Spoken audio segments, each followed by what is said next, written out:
I used to believe a simple story. Spend more money, get better sound. Buy the expensive integrated amplifier and the search is finally over. That story is only half true. These amps are beautifully built, they measure well, and they can drive hard speakers. What they do not automatically buy you is happiness in a normal living room. I lived with some of the so-called endgame one-box amplifiers, not for a weekend demo, but for weeks and months.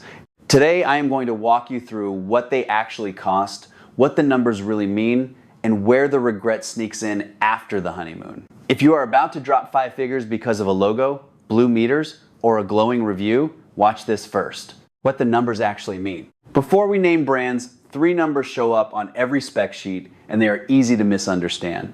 Watts into 8 ohms is the brochure number. It tells you how loud the amp can get with an easy speaker. Double the watts is not double the loudness. A rough rule of thumb is that you need about 10 times the power to sound twice as loud.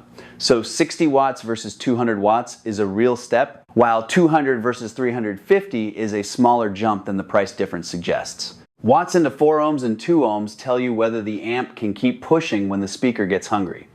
If the number roughly doubles as the impedance halves, the power supply is serious. If it barely moves, the amp is already gasping. Class A keeps the output devices working all the time, which is why it can sound smooth and alive at low volume, and also why it runs hot and drinks electricity even when you are playing quietly. Class AB is the usual compromise. It runs cooler, stays more efficient, and can still sound excellent. Idle power is the silent killer. A 60-watt Class A amp that pulls 375 watts from the wall while just sitting there is basically a space heater that also plays music.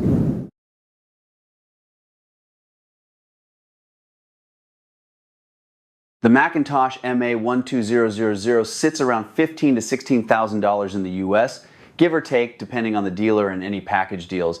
On paper, it looks like the end of the road. 350 watts per channel into 2, 4, or 8 ohms, thanks to those autoformers. So the rated power stays the same no matter what speakers you hang on it. Tube preamp with 412 AX7 A tubes for a little warmth up front, solid state power section that claims about 0.005% distortion, and a chassis that weighs roughly 109 pounds.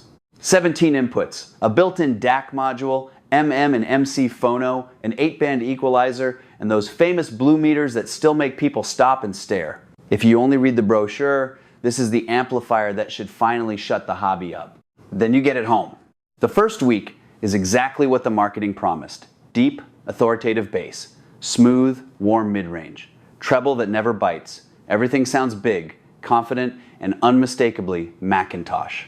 Guests walk in, see the meters, hear a few bars of something familiar, and immediately understand why you spent the money. You feel like you finally arrived. For a little while, the system stops being a project and starts feeling like a finished product. Then the weeks pile up and the feeling changes.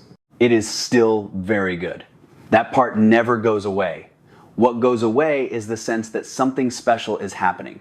The MA12000 is polite to a fault. It almost never makes a mistake, and it almost never surprises you either. Bad recordings stay listenable, good recordings sound properly expensive, nothing falls apart, and nothing lights up the room in a way that makes you sit forward in the chair. For this kind of money, I kept waiting for fireworks. What I got was consistency, night after night. Consistency is valuable. It is also, after a while, a little boring. There is a practical side that reviews often skip. This thing is huge and heavy. You do not just place it on a rack and forget it. You rearrange furniture around it, you worry about the shelf. You notice how much visual space it claims every time you walk into the room. The meters are beautiful, but they also mean the amplifier never disappears. You are always aware you own a McIntosh. Some people love that. After a few months, I started wondering whether I was listening to music or living with a very expensive piece of furniture that also played music. Power is another place where reality bites. 350 watts sounds like unlimited headroom, and on paper, it is. In a normal living room with normal speakers at the volumes most of us actually use, you are rarely asking for more than a fraction of that. I found myself wondering more than once whether I really needed 350 watts of Legend just to get very good. The amp was never struggling. I was just realizing that the extra money was buying status and peace of mind more than a new emotional experience. I am not saying the MA12000 is a bad amplifier. It is not. it does almost everything right, and it will still be doing it years from now. The regret is quieter than failure. It is the slow realization that you paid for a ceiling you never reach, and for a kind of safety that eventually feels like the absence of risk. When the honeymoon ends, the question that sticks around is simple.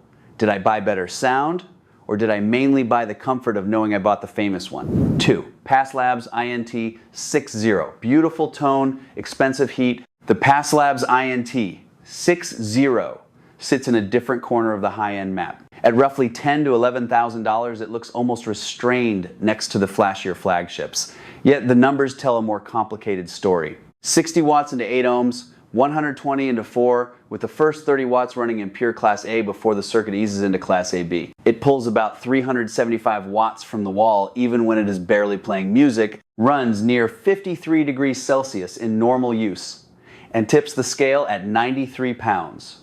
There is no DAC, no phono stage, no streaming module, just 4 line inputs, a serious power supply, and Nelson Pass's long-standing idea that the first watts should be as clean and continuous as possible. I fell for the tone almost immediately. Vocals sat in the room with a natural body that made lesser solid-state amps sound a little thin by comparison. Acoustic guitar had wood and air. Piano notes decayed without turning glassy. The mid-range is the part people mean when they talk about the Pass sound, and on the right recordings it is hard not to smile. For quiet evening sessions with well-recorded jazz or singer-songwriter material, the INT-60 felt less like electronics and more like a direct line to the performance. The bill arrives later, and it is not only financial. Because so much of its character depends on that high Class A bias, the amplifier never really rests. Leave it on and the chassis becomes a steady heat source. In winter, that can feel almost cozy. In summer, it turns the listening room into a low-grade sauna. I started timing sessions around the thermostat, open the windows, run a fan, or cut the listening short. That is not how most people imagine high-end ownership. You begin negotiating with the weather instead of simply putting on a record. Power is the other quiet limitation. 60 watts is not a small number on paper, especially when the first 30 stay in Class A. But real speakers do not care about paper. Pair the INT-60 with efficient monitors in a modest room and it has headroom to spare. Point it at a pair of current-hungry floor standers with awkward impedance dips and the picture changes. Loud orchestral peaks lose some ease. Bass that should bloom starts to tighten up and then thin out. Dynamics that felt effortless at moderate levels begin to compress when you ask for more. I found myself turning the volume down not because the neighbors complained, but because the amplifier was telling me it had reached the edge of its comfort zone. There is also the lifestyle side that rarely makes the review. 93 pounds means 2 people and a plan if you ever need to move it. The lack of digital inputs means another box on the rack if you stream. The pure analog focus is part of its appeal, yet it also locks you into a particular way of using the system. Over time, I noticed I was choosing music the amp liked rather than music. I felt like hearing that is a subtle form of regret. The component starts editing your habits. I still think the INT-60 is a special amplifier when the match is right. Sensitive speakers, a cooler climate or strong air conditioning, a listener who values mid-range truth over sheer scale, and a willingness to accept heat as part of the deal. Get those conditions wrong and the same machine that sounds so alive on a winter night becomes a warm, slightly constrained box that asks more of you than it gives back. The tone remains beautiful. The contract, once you have lived with it long enough, is what you remember. 3. Boulder 866. Precision that can kill the joy. The Boulder 866 arrives at about $15,500, looking less like a living room component and more like a piece of studio equipment that somehow escaped into the high-end catalog. Everything about it signals control. Tight bass that never bloats. Mid-range so clear you can almost count the air between instruments. Treble that reaches out and shows you the walls of the recording venue. The first evenings with it feel like someone finally cleaned the windows. Details you used to miss sit right in front of you, and for a short while that clarity feels like a gift. Then the library starts talking back. Put on a carefully mastered jazz album and the 866 is almost unfairly good. Switch to an older rock CD, a compressed streaming file, or a recording that was never meant to be scrutinized, and the same honesty becomes a problem. Harsh edges stay harsh. Thin mixes stay thin. Average productions that used to sound merely fine suddenly sound unfinished. I caught myself skipping tracks not because I disliked the song, but because the amplifier refused to be polite about their flaws. Listening turned into a quiet quality control session. I was no longer relaxing into the music, I was grading it. That is the quiet trap of extreme neutrality. The engineering is excellent, the noise floor is low, the grip on the speakers is firm, and there is almost no editorial flavor to hide behind. If your collection is mostly reference level material and you enjoy that clinical truth, the Boulder can feel like the end of the conversation. If half your listening is everyday music with everyday mastering, the same amp slowly removes the forgiveness that made those records easy to love. I never faulted the machine. I faulted the way it changed my habits. Perfection on the bench is not the same thing as pleasure on a Tuesday night, and the 866 made that difference impossible to ignore. 4. CH Precision i1. Total control, less connection. The CH Precision i1 lives in a different price neighborhood, roughly $50,000 to $55,000. Once you start adding modules, it is the Swiss answer to the idea that an integrated amplifier should be able to become almost anything. Bass amplification, optional DAC, phono, streaming, adjustable parameters everywhere. On first listen, the presentation is immaculate. The soundstage is ordered with almost architectural care. Images lock in place. Bass arrives in clean layers instead of a single heavy wave. Nothing smears, nothing blurs, nothing feels accidental. You sit there thinking the system has finally been solved, then the menus start calling. Because so much is adjustable, the amplifier quietly invites you to keep adjusting. Change a setting, swap a cable, try another module configuration, listen again. Each small difference is real enough to notice and small enough to make you wonder whether the previous choice was wrong. Over time, the ritual replaces the music. I would put on an album I knew by heart and spend the first 10 minutes wondering whether the staging was quite as deep as the night before. Expectation climbs with the price. When a track fails to deliver a private miracle, the disappointment feels sharper than it should, because you know exactly how much the box cost. The i1 is brilliant at what it does. The problem is psychological as much as sonic. Ultimate control can become a second job. Instead of pressing play and disappearing into the performance, you remain slightly outside it, monitoring, comparing, refining. Connection requires a little surrender. At this level of price and flexibility, surrender gets harder. You admire the amplifier constantly. You enjoy it less often than you expected. 5. Gryphon Diablo 333, a supercar in city traffic. The Gryphon Diablo 333 makes its case with brute elegance. About $24,900 for the base unit in the US, climbing into the mid-30s if you add the DAC and phono modules. 333 watts into 8 ohms, 666 into 4, and a slightly absurd 1100 into 2. Idle draw around 180 watts. Weight right around 112 pounds. The first serious listen is pure theater. Bass arrives with real weight and speed. Dynamic swings open the room, soft passages stay composed, loud ones hit like a physical event. For a few days you feel as if you finally bought enough amplifier, then ordinary life returns. Most evenings I was not filling a large hall.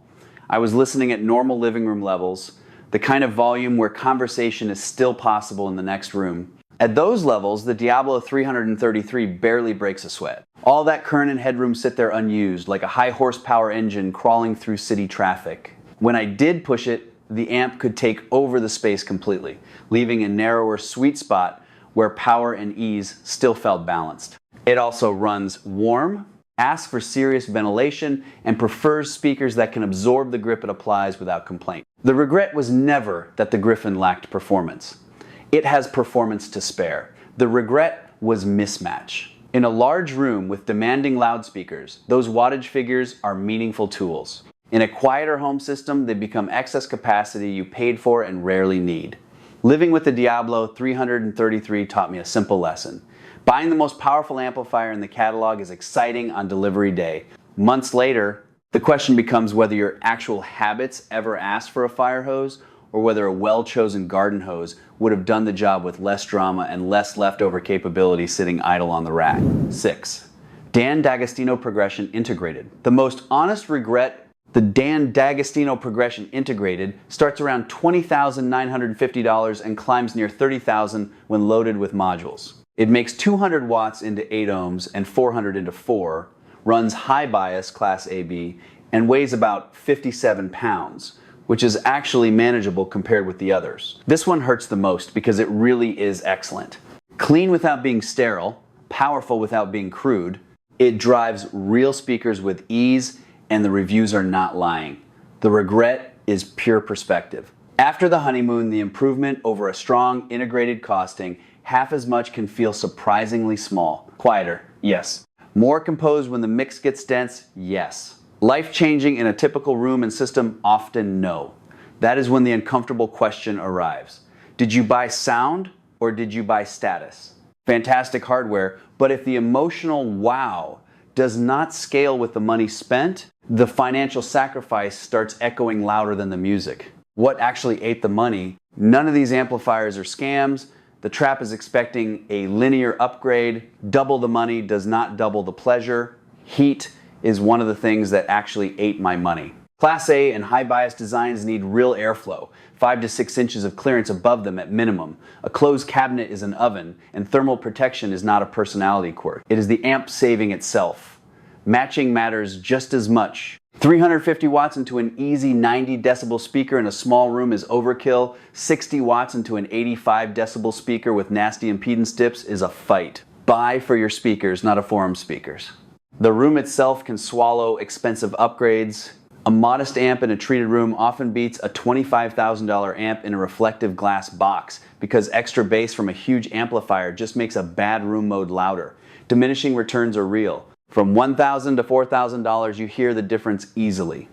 From $10,000 to $25,000, you hear it if you sit still and A, B, carefully. On a normal Tuesday night with a drink in your hand, you hear a lot less. When expensive, still makes sense. Buy the big one. If your speakers are hard to drive, the room is large, you listen loud, ventilation is already solved, and you have already spent properly on speakers and basic acoustics. Then 200 to 333 watts and a stiff power supply are tools, not jewelry. Do not buy it to fix a bright room, a weak speaker, or a midlife itch. The amplifier will expose the problem and still send you the bill. I thought expensive meant perfect. After living with these amplifiers, I think expensive means finished, quieter, calmer, heavier, hotter, prettier. Happiness lives in a different column. Before you order, ask yourself one honest question. Am I short on sound or short on the feeling of owning the expensive one? Those are two different purchases. If this video saved you from a $20,000 mismatch, hit like and subscribe. Tell me in the comments which amplifier you regret buying or selling. I read them. Next time I will talk about the cheaper boxes I actually do not want to give back.